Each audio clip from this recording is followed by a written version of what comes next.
Hi everyone, welcome to another G News update. Well, it's a very, very noisy, machinery-oriented location we have here.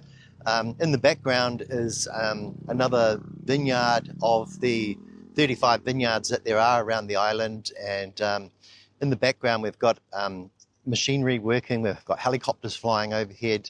But today we want to talk about a number of issues in the news. The news today from the United Nations Commission was that it's genocide. It's absolutely genocide, according to the United Nations, who have done the work, done the study on the situation in Gaza, and come back and said, look, without a doubt, 4 of the 5 measures since 1948, those definitions of genocide have been met. And this 72-page report is going to send shockwaves through the right wing of many governments around the world who are supporting genocide right now. And most of them will continue to ignore the genocide because they fundamentally agree with genocide as long as a particular country in the world is performing it. Anyway, our country, New Zealand, has been sitting on its hands, and it's not been until quite recently that attention by scholars and now the United Nations has raised public opinion and awareness, and now the government is completely out of step with the public and world opinion on what to do, because this is really genocide. And nobody supports genocide in their right mind. But we've still got a lot of people saying, well, look, genocide's okay because Hamas did this thing back on the 7th of October, therefore that's okay. Genocide's all right. Let's just make an exception. A small kind of terrorist event that's possibly a war crime, that justifies genocide in all cases in the future. So if we want to be consistent, let's not beat about the bush, and let's just say, look, genocide's okay as long as there's a terrorist act to justify it. Okay, so that's the untenable position. It's just nonsense and rubbish from the right wing. The trolls that come to G News, they continue on with this kind of business. But that's not how everybody sees it in New Zealand. People are sick and tired now of that kind of rubbish, and they want the government to do something about genocide, to take it seriously, to stop playing games and being conflicted and ineffective and weak. So this weak government, it's basically got some very, very high-level senior ministers who are not calling out genocide. And I'm talking about Chris Bishop. Chris Bishop is very, very quick to jump on any kind of graffiti that might be considered to be anti-Semitic. He'll go out and make a big noise on social media. He'll be on the news. These will be headlines, okay? Chris Bishop, Zionism. But when it comes to genocide committed by this Zionist regime in Israel, Chris Bishop is more quiet than a church mouse. Chris Bishop, where are you? The public wants to know from Chris Bishop what he thinks about genocide today. Chris Bishop, what do you think about the genocide happening in Gaza? Are you supportive of this genocide? Why haven't you spoken out? What are you doing in cabinet at the moment? Are you arguing to do nothing? And the same could be said for Davey Boy Seymour. Davey Boy Seymour, what do you think of genocide? The UN says it's genocide. The scholars all say it's genocide. So what does the ACT Party say to its supporters about supporting genocide? Do we continue to support it? Are we okay with it? Are we not speaking out? Are we silent? Are we making excuses for it? We all saw what Simon Court had to say, didn't we, about supporting and propping up the kind of things that involve, rape and murder and killing civilians and starving them, preventing them from continuing on, the death of children. All these kind of things are justified by the ACT Party and senior ministers within cabinet who seem to think that this is all cool and good because Hamas, right? Hamas justifies a genocide. Well, that's not going to cut it anymore. Genocide's got to be stopped no matter what. Universally, I think all of us agree, apart from these kind of like right-wing nutters and some politicians in the right wing who seem to have some sort of distorted opinion and allegiance with these genociders. So any other country that had kind of sent missiles into 6 other nations in the world would have been called out and condemned by the New Zealand government. But instead, we just sit back and we just say, well, look, we've already sanctioned them, 32 people, some extremist settlers, a couple of politicians that it was safe and easy to sanction.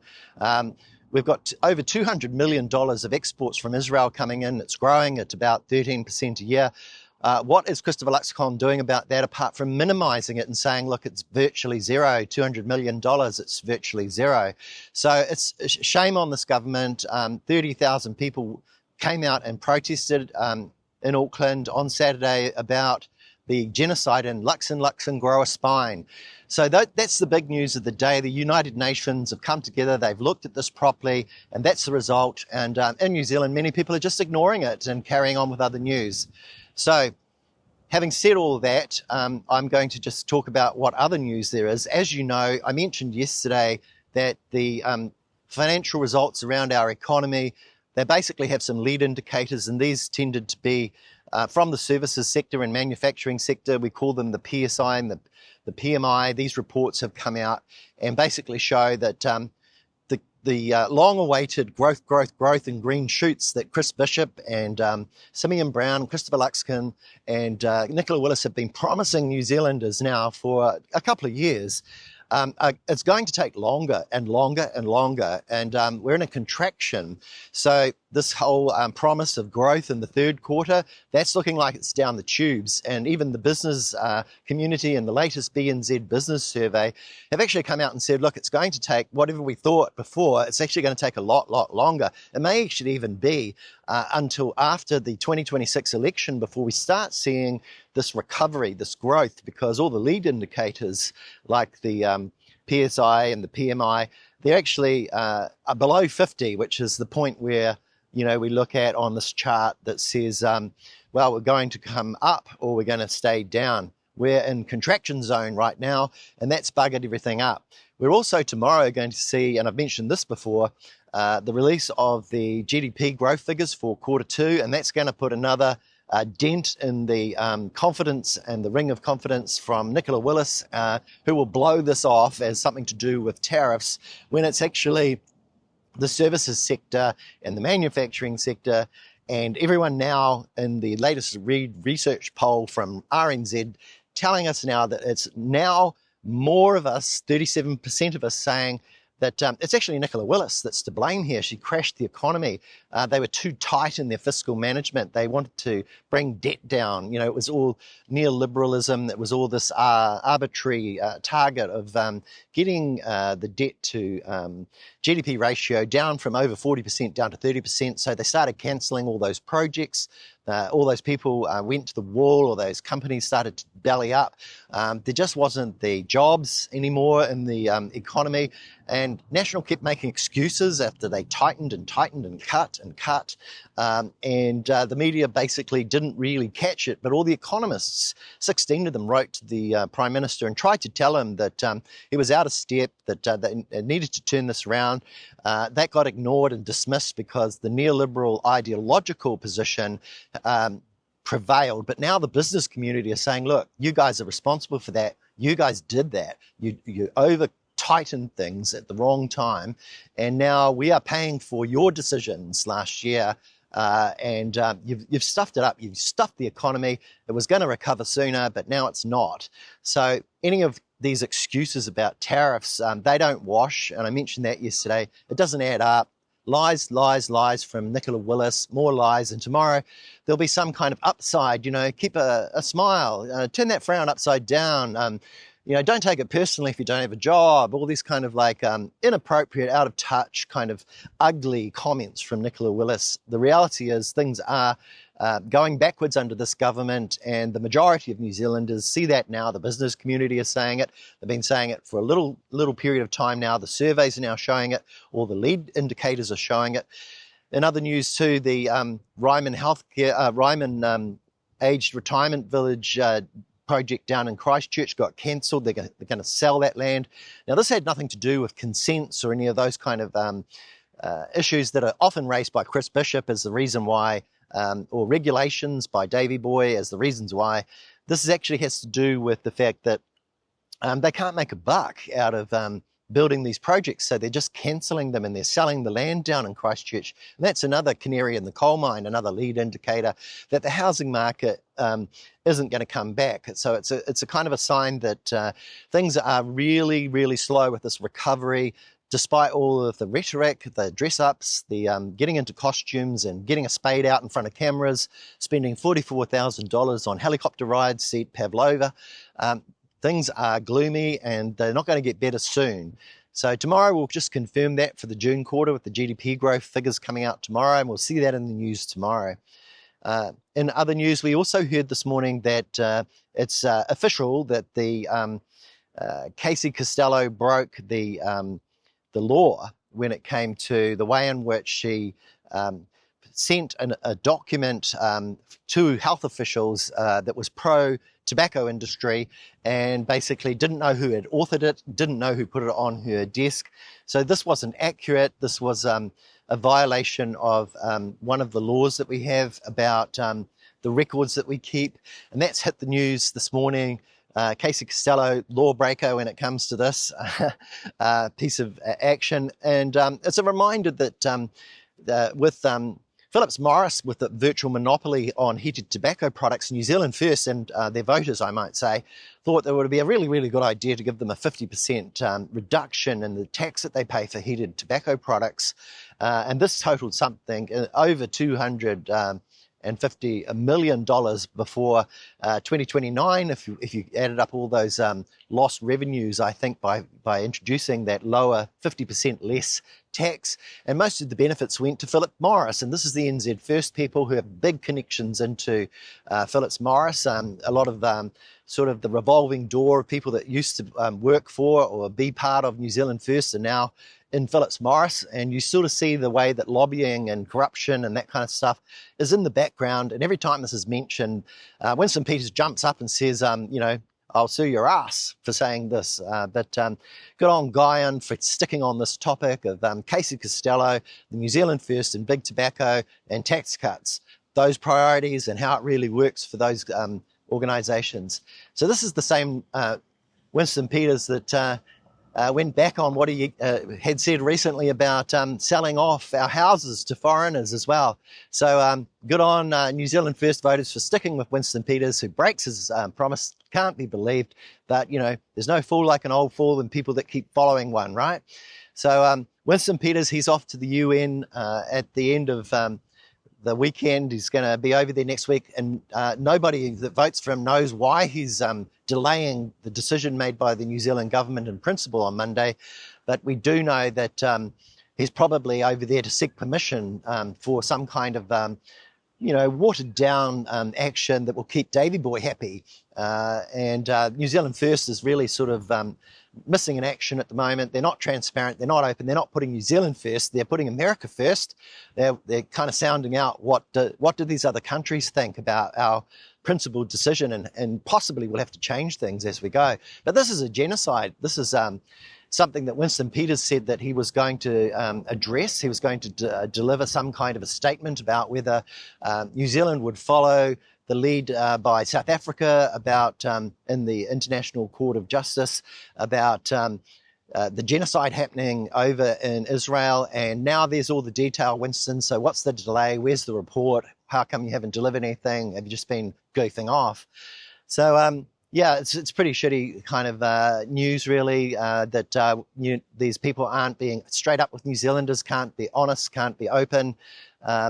This morning we also saw Deborah Russell in Parliament fired up about the way that Nicola Willis has had to go to Parliament to change the law urgently about family flop. Now, family flop was called family boost, but it was a piece of legislation that was never going to work. It was very administrative.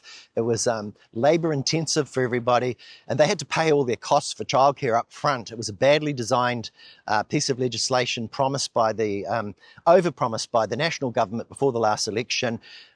Nobody took up this $250 a fortnight promise that Christopher Luxon promised everyone up and down the country, and only 153 families actually took on the maximum amount that they could have actually taken from this when it was sold to them that 21,000 families would do so. So this is a failure by Nicola Willis, and Deborah Russell has pointed this out from Labour. And I'll be speaking to Deborah later in the week about climate change, because we're also hearing some really horrendous things about the climate. Australia's published some future analysis of what will happen if they stay the way they are about climate change. And this is going to involve massive temperatures, heat problems, heat strokes for the generations in front of us by 2050, and huge costs. Tens of billions of dollars our delays right now are contributing to. And this is kind of coming back to people in the media like Mike Hosking and co, who are blowing off about climate action, people like Shane Jones, who wants to dig baby dig and drill baby drill and get those emissions up.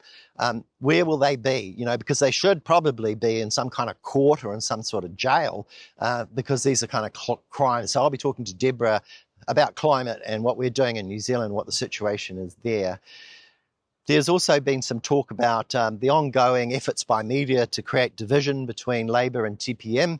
That's going to drag on and on and on. I think many people on G News think that's probably going to carry on until the election, because with Nicola Willis not being able to do things like a good policy or keep a promise when it came to election promises around family flop, they're going to have to resort to attacking the other side, and that's going to involve a wedge issue. So unfortunately, JT, John Tamihere, had kind of backed up some of these comments that Te Kuta Whereas had made, and that's just sallied things up and kept it going. Now, this all started on the 3rd and 4th of September. We're now sort of sitting around the 17th, so it's been about 2 weeks. I'm thinking we'll keep seeing this happening into October and November and December. I just think the media have it in for anything Maori, but the issue here really comes back down to how we've got to be a bit more inclusive. There was this point made, I think, by Willie Jackson that when it came to the Mana Party, that was Honi Harawia's party, they had all sorts of people from all over the world supporting them, but there was no big hoo-ha about that, was there? So if migrants want to help out with Maori that are campaigning in Maori seats, that should be fine. And so it's all of us together, and kotahitanga means something. So I think the fact that Debs and Rawiri have actually gone to the Green Party and gone to Labour and sorted this out is good. And it must be a little bit frustrating to have JT talking, to the press and carrying on this wedge issue against the left bloc, because if that continues, then it's going to hurt the chances of us getting rid of this one-term government.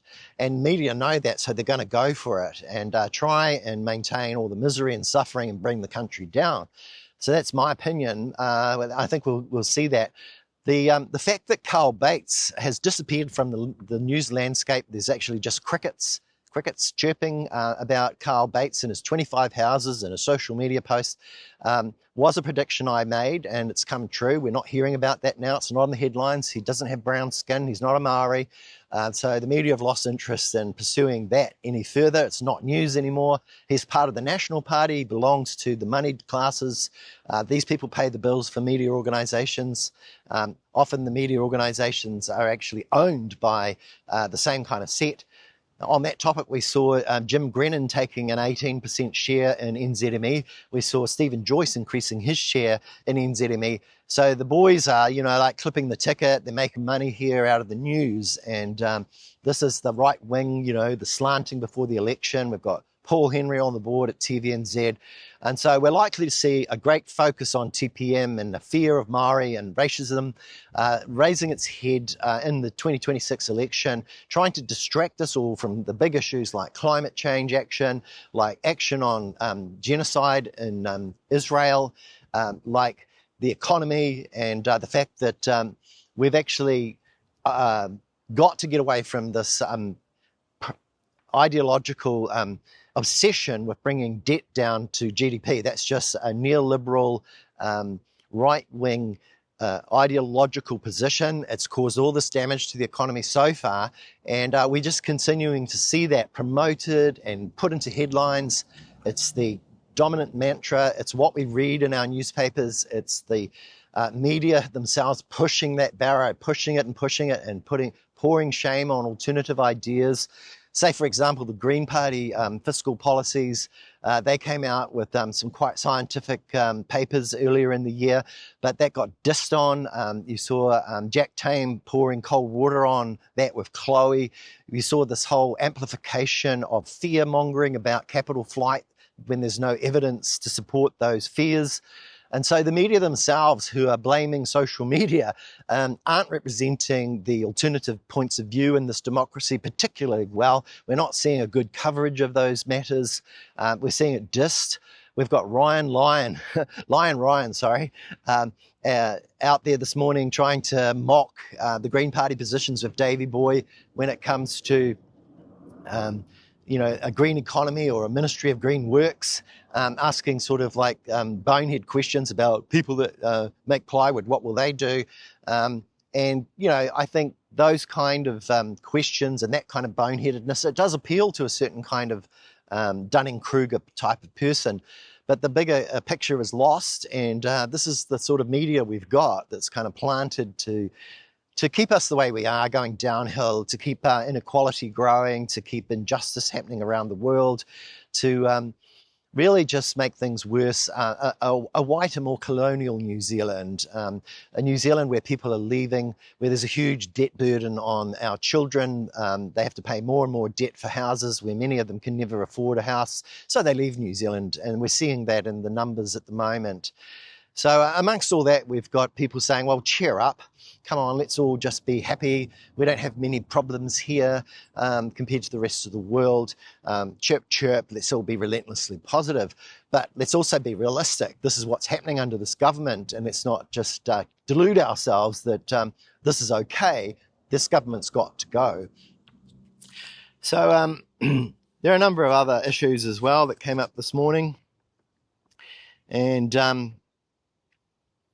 one of them has to do with the way in which the Red Research poll that we just saw have some information about the leadership of both the main parties in it. But I just want to point out that there's an 18-point gap between Chris Hipkins and Christopher Luxon. Christopher Luxon's on negative 15. That's negative 15% when it comes to his favourability rating. And Chris Hipkins is on 3. So the gap is 18 points between the two of them, and that's a big lead to Christopher Hipkins.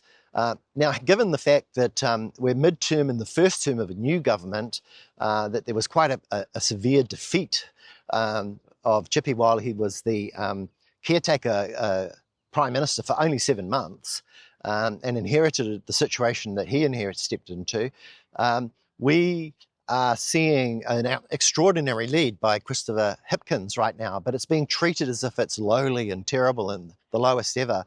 I think you've got to take into account that mid-term, this is a really, really good result, strong result for Labor, 18 points ahead of National.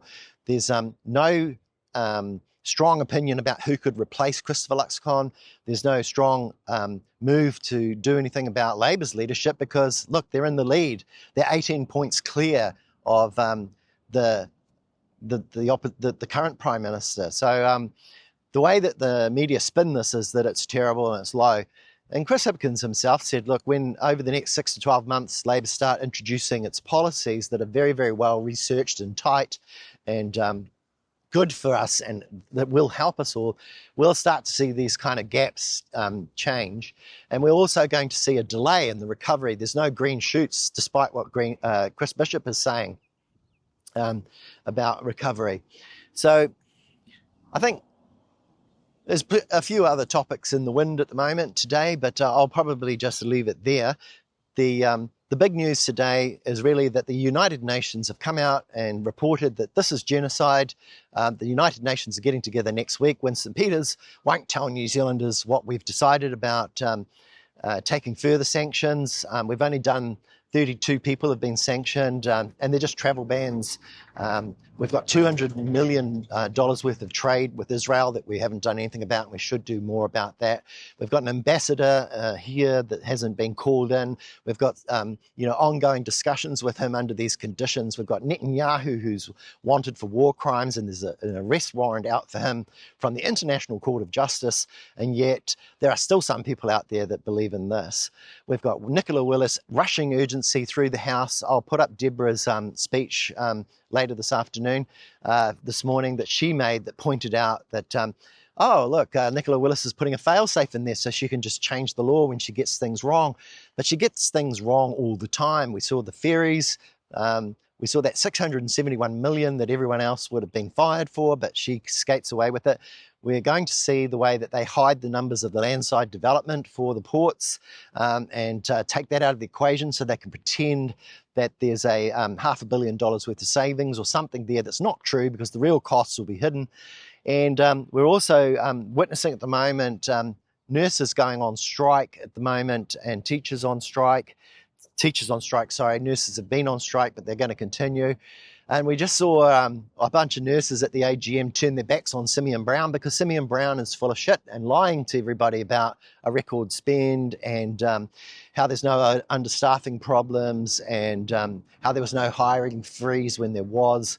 And it's got to stop all these kind of false positions. You know, we've been underfunding health for about a decade. We're about $10 billion behind with our $30 billion spend. It's inadequate. We're privatising operations to private medical suppliers, which drives up the cost, which makes it inaccessible. Insurance is going up, so people can't afford health insurance either. And that means people can't actually access healthcare. And that means people die young. And that means the government that we've voted for at the moment has actually got blood on its hands in the long run. We're also seeing fundamental problems between local government and central government when it comes to developments. And we talked earlier about Ryman cancelling and selling that big piece of land in central Christchurch next to Hagley Park that was going to be a development, but they've canned it. And we're saying that's a lead indicator for what's going on in property. We're seeing in Auckland the cancellation of big development projects as well, because there's no water infrastructure ready, there's no roading, there's none of that. Local government haven't been talking with central government, and there's we're just not ready. So it's not a matter of consents, it's not a matter of red tape. It's actually a matter of it can't be done. And you're being fooled by Chris Bishop with his dress-up costumes and his spade, while he worries about anything that's anti-Israel and says nothing about a genocide. So that's all I have to say to you today from this position looking out over these wonderful vineyards on Waiheke Island, just behind Onetangi Beach. I hope you have a wonderful day, and we've got Parliament this afternoon, so I'll be covering that, and I'll talk to you all again tomorrow.